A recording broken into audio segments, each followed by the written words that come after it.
Hello students, today I will explain you third chapter of chemistry, elements, compounds and mixture. Now you know matter has been classified into living and non-living matter. Living matter is further classified into plants and animals. Non-living matter is classified into pure substances and mixtures. Pure substances are further classified into elements and compounds. Now, elements are further classified into metals, non-metals, metalloids and noble gases. Now, what is an element?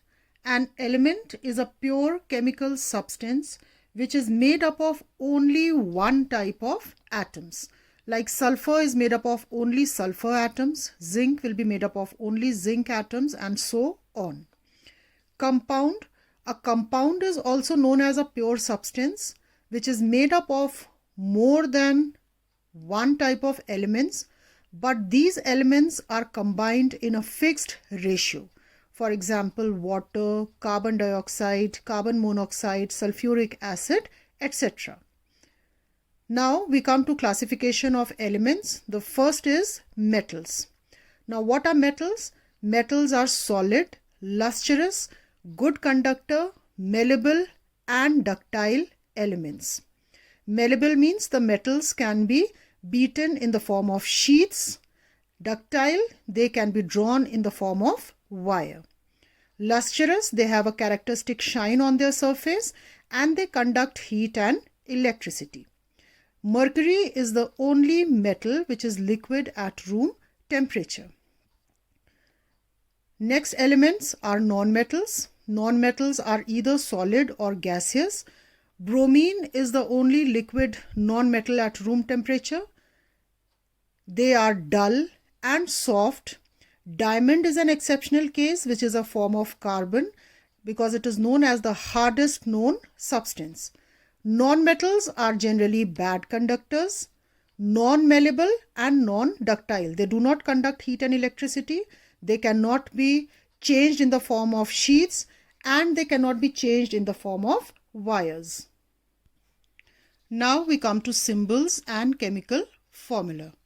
Now, International Union of Pure and Applied Chemistry has developed unique symbols to represent element. What is a symbol? Symbol is an abbreviation which represents one atom of that element. Mostly it is the first letter of its name. Like for oxygen, the symbol is O, nitrogen it is N, carbon it is C. When the first letter of the names of two elements is same, then the first two letters are taken as their symbols. Like helium He, calcium Ca, neon Ne. Some symbols are taken from their Latin names. Like iron, the Latin name of iron is ferrum, so the symbol is Fe.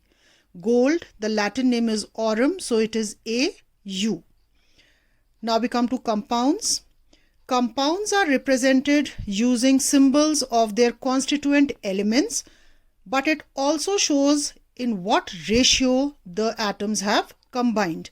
For example, NH3 is ammonia, which shows that ammonia is made up of one atom of nitrogen and three atoms of hydrogen. NO2 is nitrogen dioxide. One atom of nitrogen, two atoms of oxygen make up nitrogen dioxide and so on. Mixtures. Mixtures are not called as pure substances because they are made up of two or more pure substances which are mixed together in any ratio. The ratio in which they are mixed, it is not fixed, so they are not called pure substances because they do not have a chemical formula to represent them. Individual properties of the constituent elements are retained even after the formation of mixture. Components of a mixture can easily be separated by physical methods. Now, these are some methods mentioned over here to separate the components of a mixture. Solid from solid is generally done by hand picking, just picking up with the hand when the size of the solid substances are different and color is different, so we can easily pick them up. Sieving, when the size of the solid particles are different, the smaller particles are separated from bigger particles of solid by using sieving method, by using a sieve. Magnetic separation is generally applied when one of the components has magnetic properties like iron. Suppose iron and sulfur powder are mixed together.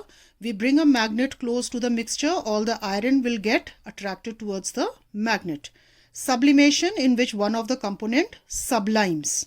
Sublimes means the solid directly changes into gaseous form on heating. Insoluble solid from liquid. When a solid does not dissolve in a liquid, sedimentation and decantation is carried out. Sedimentation is settling down of the insoluble solid at the bottom of the beaker or the vessel if it is left undisturbed, and then later on the clear liquid which collects on top, it is just poured into another vessel. It is called decantation. Filtration. We do filtration every day in our daily lives while making tea. We filter the tea through a sieve, and all the tea leaves remain on top of the sieve, and the clear tea without any tea leaves comes down in the cup. Loading is another process in which the impurities are not very heavy, so they take time to settle down while carrying out sedimentation. So a substance or a chemical known as alum is added. Alum makes the weight of the impurities more, increases the weight, and allows them to settle down at the bottom of the beaker quickly. Soluble solid from liquid. It is separated by means of evaporation. By the heat, the liquid evaporates, leaving behind the solid. Salt from seawater is generally obtained by this method. Liquid from liquid is done by using a separating funnel. A separating funnel separates two immiscible liquids which do not mix with each other. So the heavier liquid settles at the bottom of the funnel. It is just removed easily, and the lighter ones remain inside the separating funnel.